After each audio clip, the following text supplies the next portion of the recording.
Thank you, Professor Kuo, for this very kind and, concerning my Chinese, highly exaggerated introduction. Thank you. And I would also thank the organizers here that they have been so flexible to let me sneak in here in this panel. Mechthild and I decided to present our papers together because our topics are somehow related. She presented the wood anatomist point of view, and I will pick up some of her results and use it as an art historian for identifying and talking about the construction of Chinese Buddhist wood sculptures of Water-moon Guanyin. Just have to figure out. Okay. In China, up to now, research into Buddhist wood sculpture has been scarce. An unknown number of sculptures preserved in temple halls of Buddhist monasteries dating from the 9th century onward still await scholarly attention. Recently, Western museums have begun to analyze the wood sculptures preserved in their collections. The Victoria and Albert Museum, for example, presented one of the earliest studies of a sitting bodhisattva, Water-moon Guanyin, and published the analysis in 1985. Other museums followed suit and x-rayed the wood construction of their wood sculptures, while analysis of the wood species, thanks to scholars like Professor Ito and Mechthild Merz and others, are more and more a must in identifying and classifying Buddhist wood sculptures in Western museums. In my paper here, I want to make 4 points.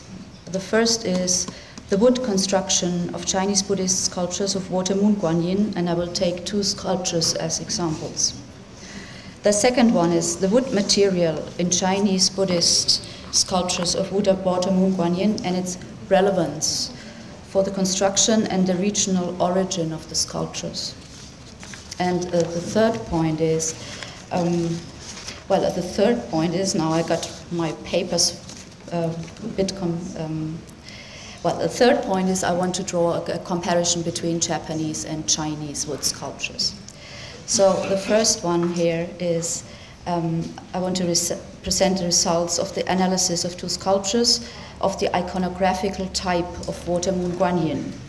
And the Bodhisattva, as you see it here in this wall painting from Dunhuang, is sitting leisurely, is sui yi zuo, as the Chinese call it, the position of royal ease, as it's also called. And the Bodhisattva is sitting on a rocky throne, thus representing the Bodhisattva Guanyin as depicted on his mountainous island home, Putoshan. And the pose, as is a Chinese invention, as you know, for Guanyin, probably underlines the Bodhisattva's willingness to listen to and helping human beings in need.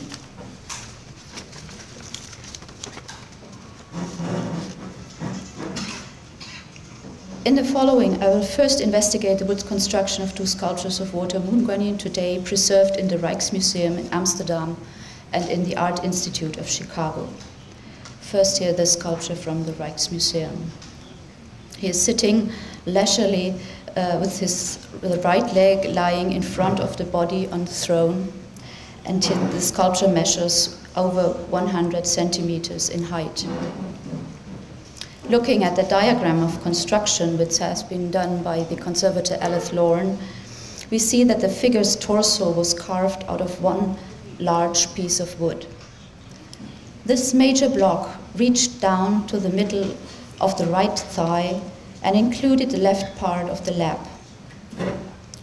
It was observed from the x-rays and visually from underneath that the legs were added to the torso with the help of inserted square pegs in mid-thigh. You see them here painted in green.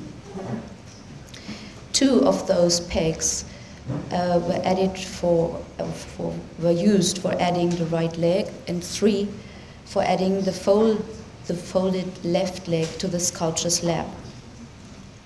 Thus we have in that sculpture 3 large wood blocks forming the basic construction.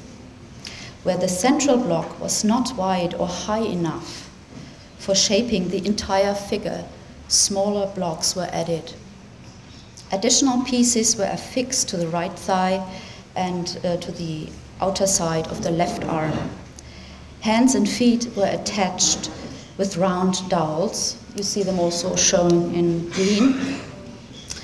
And according to the X-rays, you see one X-ray here, a square post-like tenon did join the head to the body. So you see the tenon coming up on the X-ray right here. The recent investigation in the construction of the sculpture brought to light a hitherto undiscovered change in the pose of the Bodhisattva. This became obvious not only through the X-rays but also from looking beneath the sculpture. This is a shot from showing the bottom of it. And you see here, I marked these red lines showing the parts, the major parts of the construction. So 3 large pieces had been added together. But my point here is this point here, where this leg had been changed, and that is still visible through these holes here where the pegs had been inserted, and the front leg was added differently. So this leg was a hanging one. It had been turned, and the dowels out of that reason had been sawn off.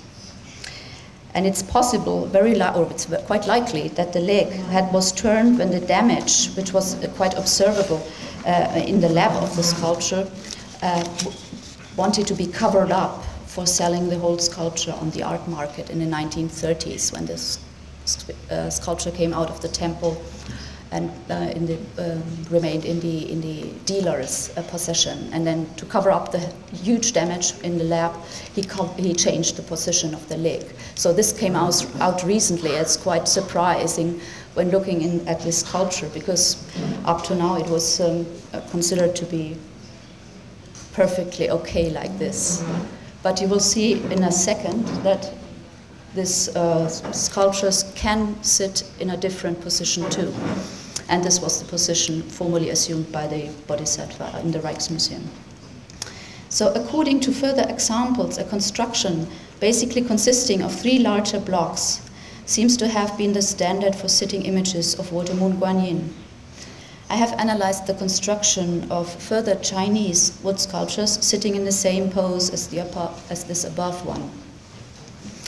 And the construction of the sculptures, for example, one preserved in the Liangshan Tang collection in Taiwan, or even one in Japan, a Chinese sculpture in the Kanagawa Provincial Museum, or one in the Musée Roesch in Brussels, they confirmed these results, that you have 3 major blocks of wood forming this, the basic construction. So my second sculpture here is again larger than life size, and it's preserved in the Art Institute of Chicago. And there you see the hanging leg, where the Amsterdam sculpture had exactly the same position before it was turned. So with the help here of X-rays again, the same 3-block construction of the main body could be reconstructed. However, when comparing it to the Rijksmuseum sculpture, it becomes obvious that here even fewer pieces than in the previous example are used.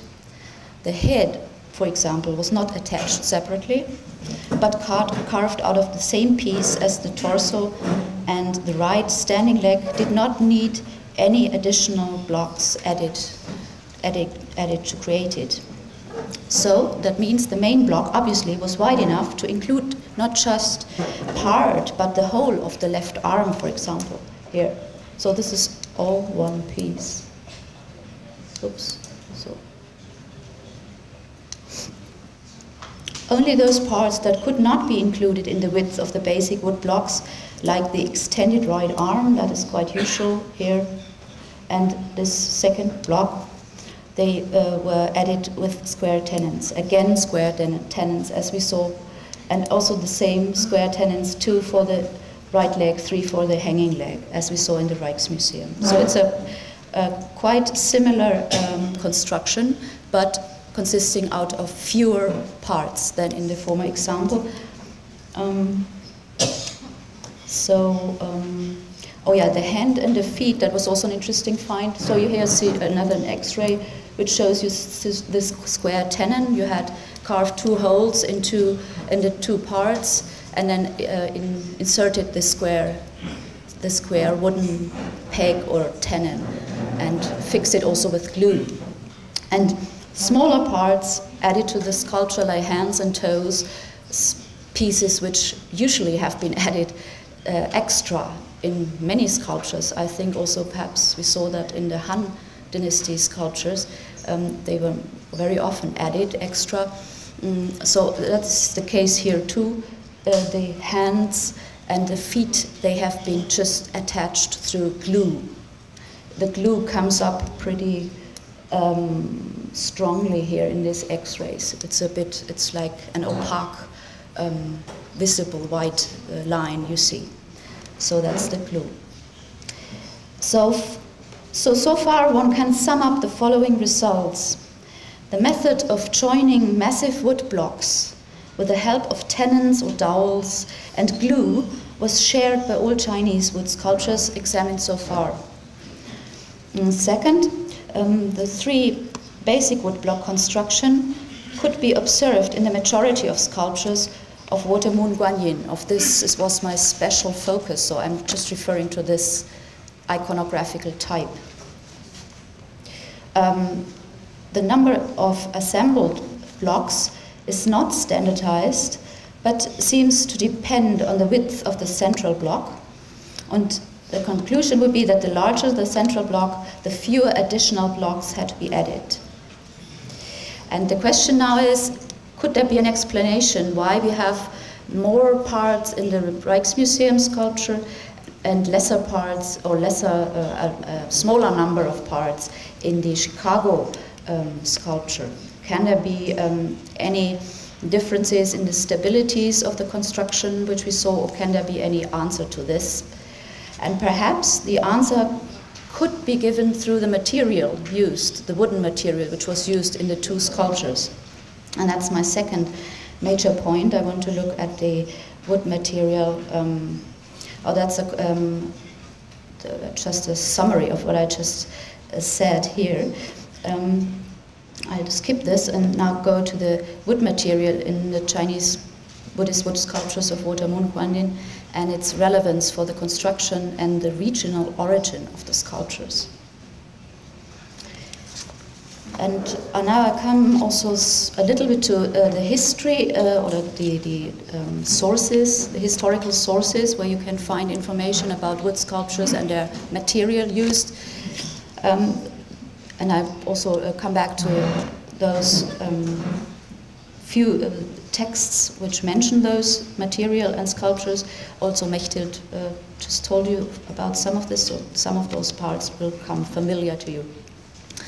Despite the statement of the Lotus Sutra that even the simplest material used for making Buddhist sculptures will bring merit, the question of which wood species were used for carving Buddhist sculptures seems to have been important to the Buddhist believer.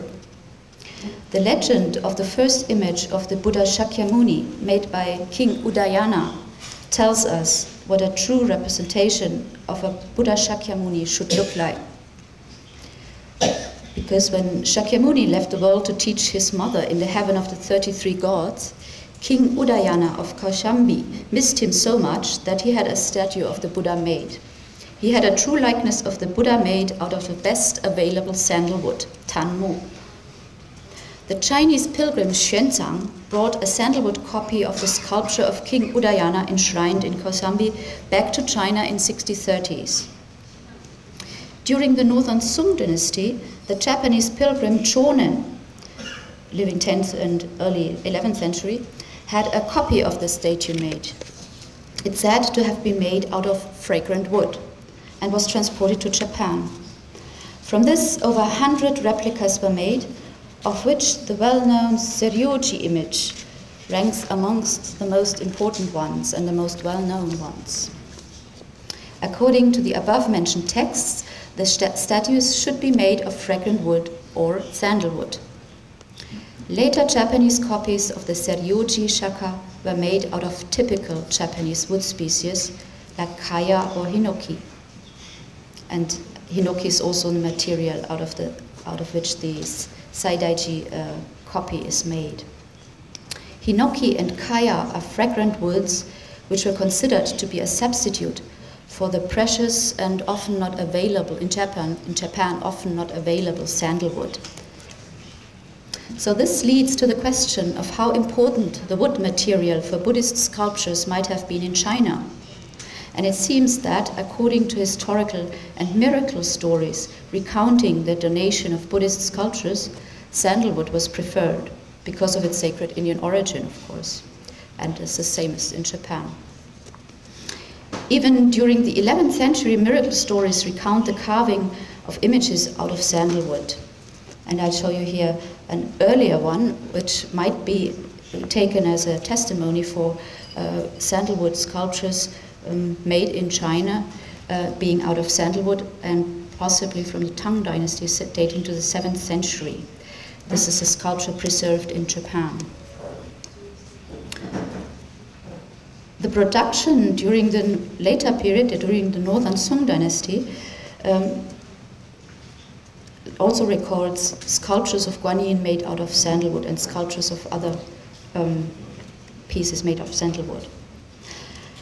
From an earlier source, however, we know that sandalwood must have also been scarce in China. This is also perhaps no surprise. It's an indigenous Indian wood, so it was not available in China. So what to do? The story of a devout Buddhist magistrate named He Qingshi in Hunan in the late 5th century of the Liu Song period is recounted by the Tang Dynasty monk Dao Xuan. And Dao Xuan stresses the rarity and the propriety of sandalwood for making Buddhist sculptures. The sculpture that He Qingshi wanted to donate still was without a halo. Due to the scarcity of sandalwood, a monk advised him to use a substitute. He said that common woods, and he used the term zu, common wood, were supposed to be inappropriate. The monk recommended the use of paulownia, baotong, in Chinese instead. Thus we learn that paulownia or paulownia, but not common woods like willow, for example, were considered as a substitute for sandalwood in China, at least according to historical sources. And now we look at the real identifications and see what we find in these two sculptures. So I'm coming back to the Art Institute of Chicago, Water-moon Guanyin, which you see here. Some of the sculptures tested were made out of paulownia, and that's what the Art Institute of Chicago sculpture is. According to botanical descriptions, paulownia is of a soft and light quality. It's excellent for carving and only slightly shrinking. Paulownia trees grow especially in the area of the Zhangjiang River and beyond, which is southern central and southern China. And this is quite interesting for me as an art historian, because this image you just saw, and I go back, can be attributed stylistically to the Zhejiang province. It must have been removed from a temple in the vicinity of the Western Lake in Hangzhou. Therefore, the use of paulownia would fit the southeastern origin of the sculpture. So this is just one preliminary conclusion one can draw. Many of those sculptures are from, or were so far attributed to northern Chinese provinces. So this is the first one I would claim is really coming from the south. And its material would also underline this, and the material was also obviously lavishly available here in this sculpture, because it is made out of large blocks of paulownia. Other images of Water-moon Guanyin, or Guanyin in general, have been tested to be made out of other species of wood, which seem not to follow the above instructions for the substitute of sandalwood. So there have been, according to the so far testifications, been a lot of findings showing not paulownia but other images, and interestingly so, those woods which the monk had described as the common woods, as very common. For example, and here comes the Rijksmuseum Guanyin, this sculpture was tested to be out of willow. Also, the Guanyin in the Musée Royal d'Histoire in Brussels has the same material. In historical sources, however, willow is not described as the ideal material for carving large sculptures or for being a sturdy building material, but as rather weak and brittle. Interestingly, the miscellaneous jottings under 5 headings, the Wuzazu of the Yunnan province magistrate Xie Chaozhi of the 17th century, mentions that such cheaper materials, among them willow, were only used in the north. According to this source, it is furthermore clear that the northern woods were used for building houses too, but they were of such bad quality that they caused, quote, the beams and purlins of the houses in the north to be frequently crooked and the tools and utensils to crack.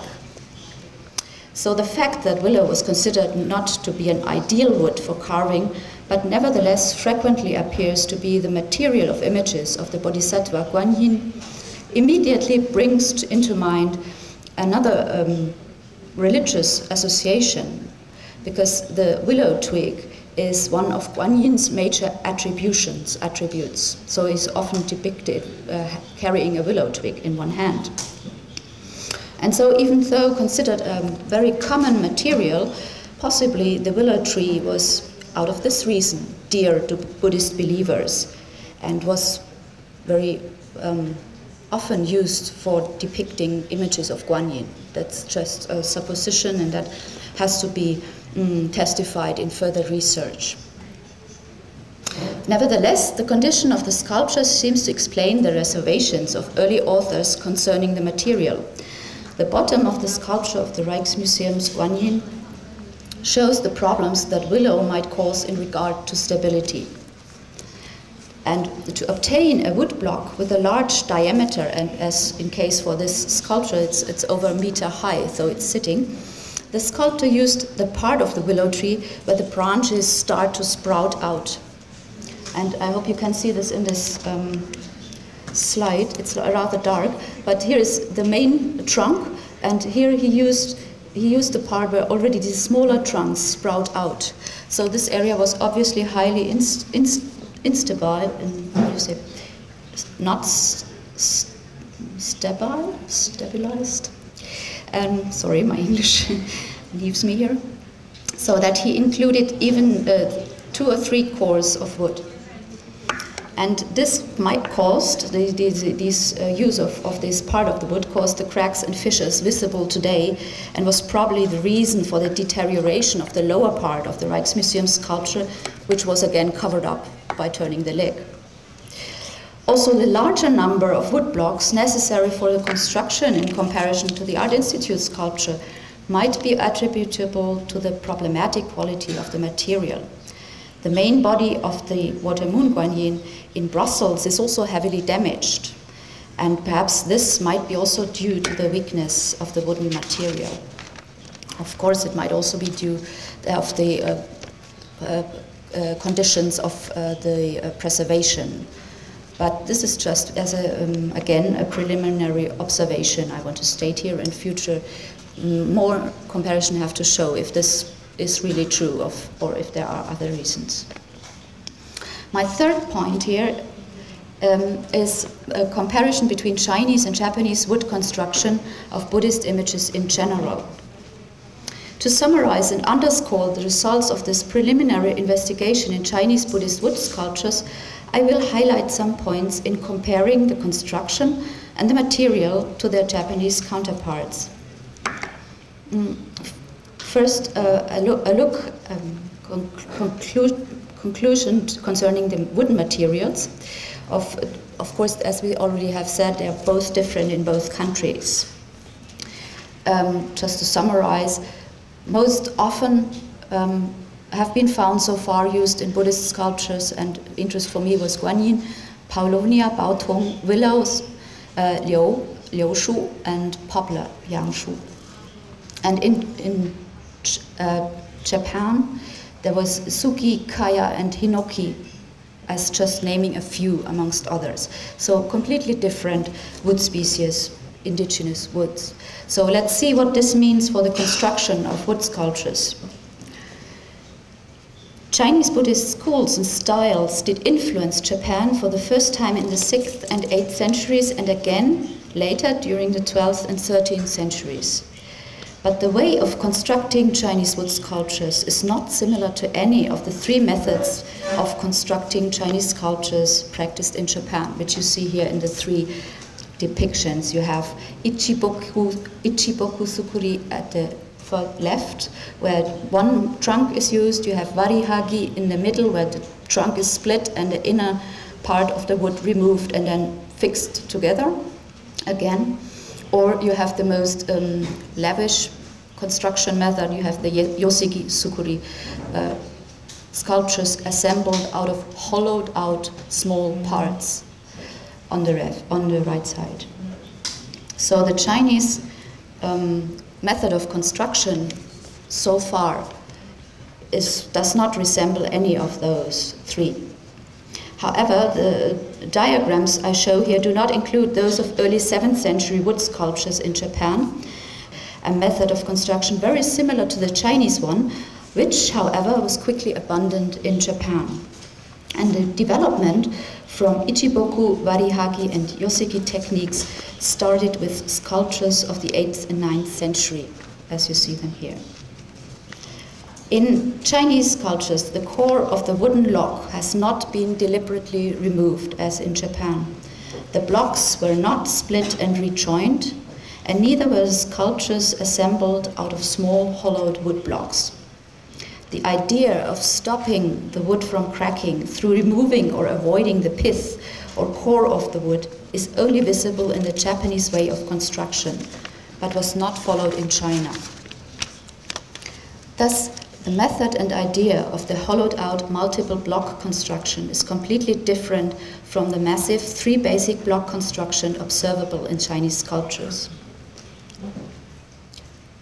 Though some Chinese sculptures show cavities at the back to insert religious offerings or relics, the massive wood blocks used in constructing Chinese wood sculptures were alien to the Japanese convention of inserting crystal eyes through the hollowed-out head. That was another difference in both sculptures, which is sometimes a little bit confused in papers you read about wood sculptures. So this is a technique which you only find, these yuyen, these gyokugan, you only find in Japanese sculptures and not in Chinese ones. Of course, if you see here, the sculpture had been hollowed out before, so it was easy, the whole sculpture, especially in the Yoseki Sukuri technique.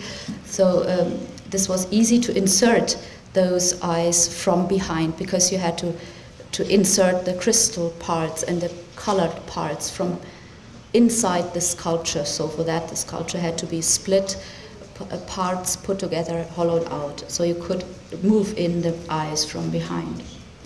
The Chinese way of inserting eyes was, in all the cases I found, from the front. Painted or either glass parts were added to highlight the eyes. This is an example from Zurich, the Riedberg Museum in Zurich. So to conclude, the Chinese Buddhist wood sculptures are all made out of larger blocks of wood which have not been hollowed out. The majority of images of Water-moon Guanyin, this special iconography I've focused on, show a 3-block construction, also again of unhollowed blocks, when the minor blocks were added, often with glue, often sometimes with pegs.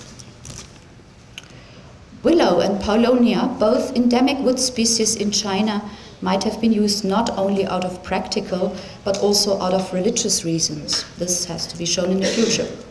Willow is not considered to be a refined material for carving images, while paulownia must be considered to be the correct substitute for sandalwood. at least for certain time periods. Here one again has to go deeper into research. The different wood materials, however, might have caused the differences in the constructions. And my third point, as the wood species are different in China and Japan, the wood constructions are too. Besides the early 7th century's examples, which I didn't unfortunately touch here, not touch here, from the 8th and 9th century onward in Japan, the method of construction developed in a way technically different from China. Therefore, when exploring Chinese wood sculptures, one can learn from Japan methodologically, but the material and consequently the construction of wood sculptures in China is surprisingly different and did not inspire the Japanese developments leading up to the highly sophisticated joint wood block technique, or yoseki-sukri. Chinese wood sculptures, their material and construction has so far received only little research, especially those Buddhist sculptures of the later periods. But it needs much more basic and unprejudiced analysis of single case studies and also wide-spanning interdisciplinary research alike. And this preliminary study hopefully could trigger some ideas in certain ways. Thank you very much.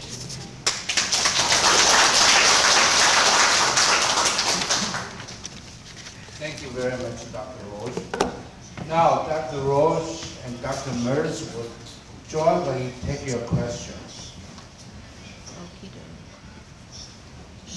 我有这样一个问题，就是中国呢是用这个柳树和抛铜，那么你最后呢也做了一些佛教方面的解释。那日本呢都是没有用阔叶素材，用的是针叶素材。那么日本用的这个柳杉或者是这个就叫柏木，日本扁柏。那么从佛教意义上怎么解释呢？还有一个问题就是，佛教本来是从中国传到日本的，那么为什么这种材料的这种佛教思想没有传到日本去呢？这个原因在什么地方？ My idea was that China and Japan just used the indigenous material available to them. Both have thought the Buddhist idea was that sandalwood was the ideal, would have been the ideal the ideal material for carving Buddhist images, but it was precious, it was expensive, and not available in large quantities. You didn't have big logs of sandalwood. You only had smaller parts. All those sandalwood sculptures, they are small. They are 40, 50 centimeters high. So sandalwood was not available in both countries for carving Buddhist sculptures. So both countries had to find their own way in substituting sandalwood. And Japan did this in using those fragrant woods available to them, hinoki, kaya, and suki, and other kinds. And China used paulownia in many cases, which is described in sources as an ideal wood. So it has a sort of, it lays in Dao Xuan's texts, it has a sort of, how do you say, a sort of, not a sanctification, it says, according to Buddhist standards, is a wood which is okay to use. But they used willow and poplar and other woods available. So those woods were just available in northern China. So the different countries used the endemic kinds of woods available to them, and also tried to follow the Buddhist idea of sacred woods.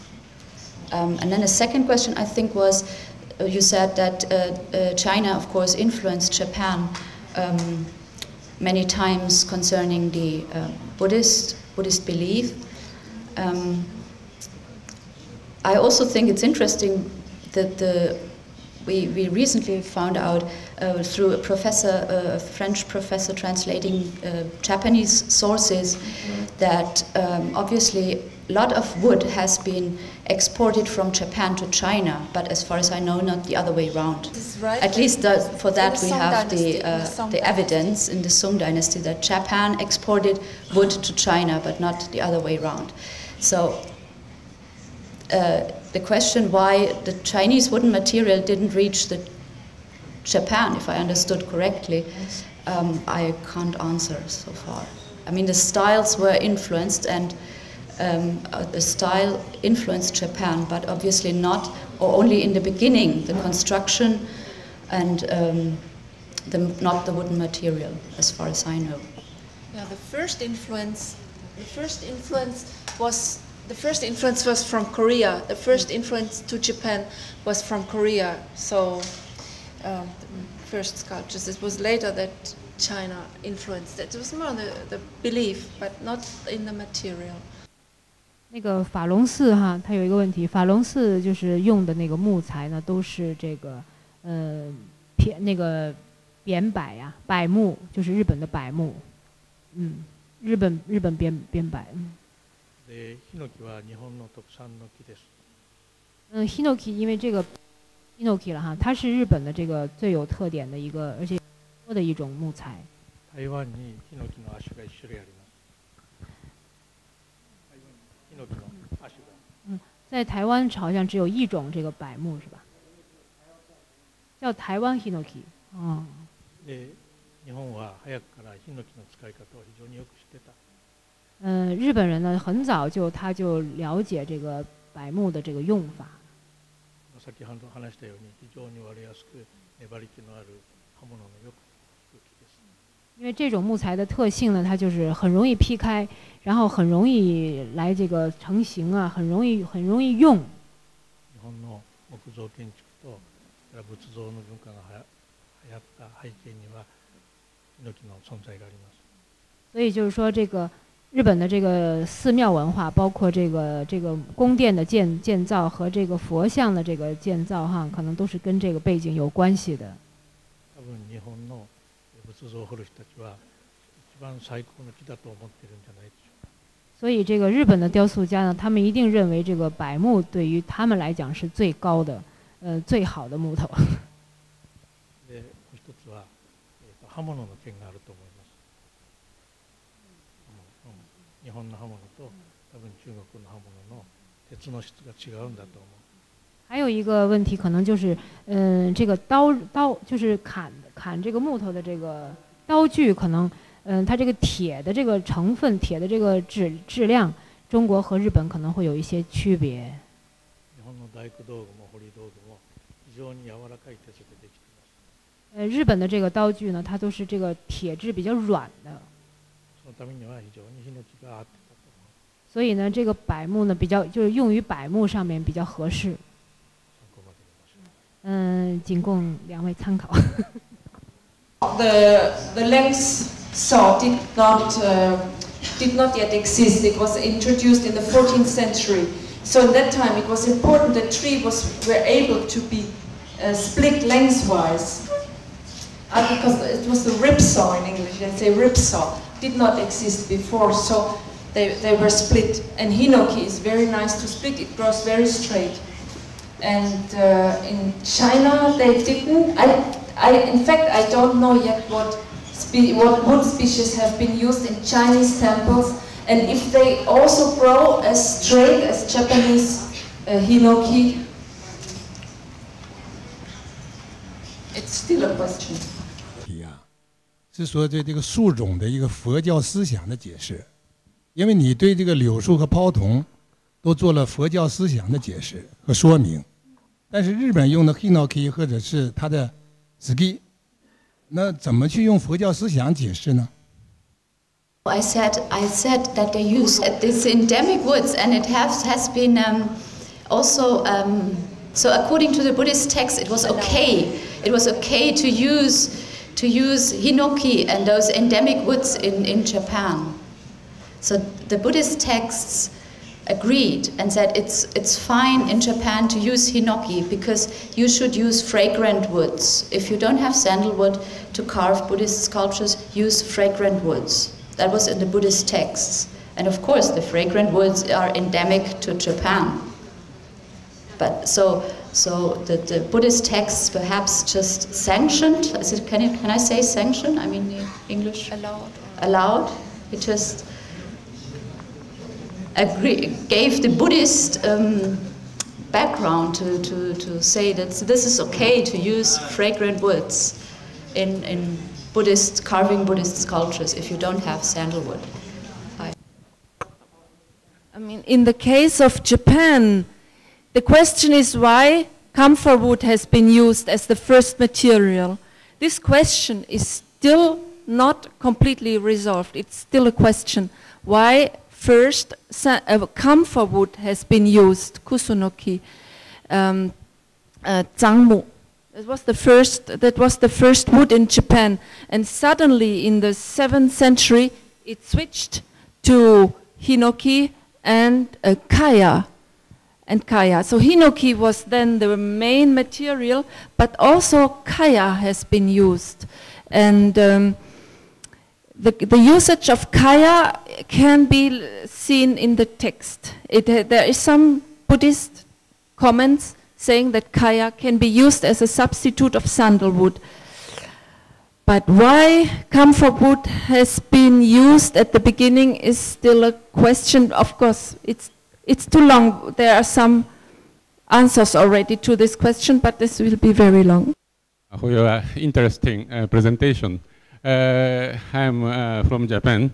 I'm a chemist, a wood chemist, especially in my major study is wood extractives. This I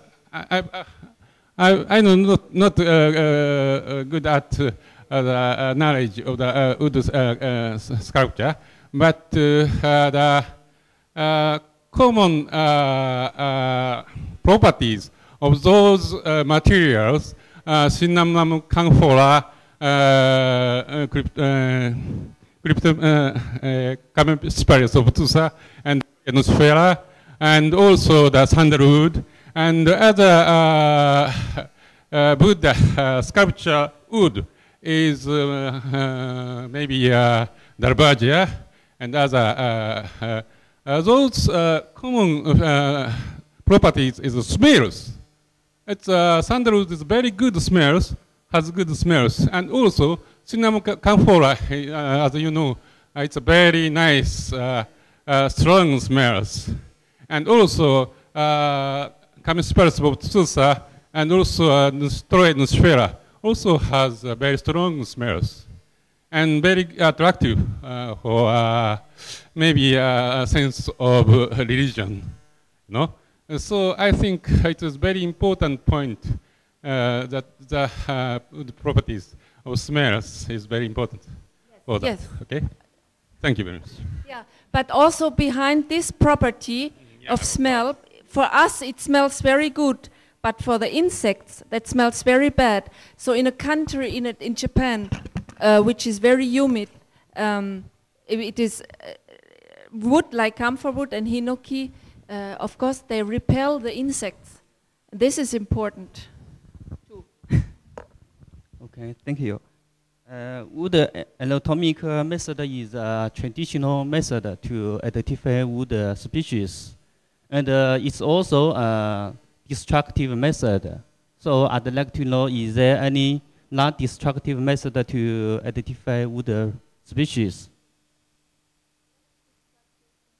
A non-destructive method to identify wood species. Maybe you mean non-destructive method is the genetically, also the wood identification by DNA analysis, but this is very expensive. Very expensive, so it's not usually not done. I mean, our wood identification, it is. We have to take small samples. And in a case that the sculpture is complete sculpture, we don't take samples. We only take samples from sculptures which have hollowed out parts or some broken parts, and from there we take very small samples. We consider, and it doesn't disturb the integrity of the sculpture. And from the bottom of the sculpture, the underside of the sculpture. I'm not sure. Maybe use the near-infrared or the infrared spectroscopy and some method. Maybe can help to identify the wood species. So one reason that we are here and that we talk to so many wood scientists, that we hope that you will come and join with your ideas and your techniques to do wood identifications. Thank you very much.